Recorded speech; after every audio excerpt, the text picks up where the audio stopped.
કચ્છ જિલ્લામાં વિદ્યાર્થીઓની સ્પેશિયલ ભરતી આવી છે ધોરણ 1 થી 5 અને 6 થી 8. એના ડોક્યુમેન્ટ તમને જણાવી દઉં છું.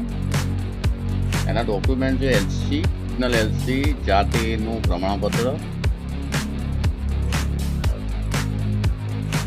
10માની માર્કશીટ, 12માની માર્કશીટ, ટેટ બંને માર્કશીટ. તમે ગ્રેજ્યુએશન થયેલા છો, ગ્રેજ્યુએશનની માર્કશીટ, ગ્રેજ્યુએશનનું ડિગ્રી સર્ટિફિકેટ, ગ્રેજ્યુએશનનું ટ્રાયલ સર્ટિફિકેટ, પીટીસી કરી હોય, બીએડ કરી હોય તો એની માર્કશીટ,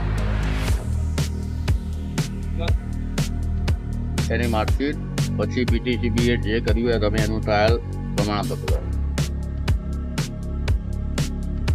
આટલી વસ્તુ તમારે ઓરિજિનલ લઈને જવું પડશે જે તે જગ્યાએ તમે ફોર્મ ભરવા જાઓ એ જગ્યાએ. અને મારા જોડે ફોર્મ ભરવું હોય તો હું ડિસ્ક્રિપ્શનમાં મારો નંબર આપી દઉં છું. તમે મને કોલ કરીને તમારા સ્કેન કરેલા ડોક્યુમેન્ટ મોકલી શકો છો.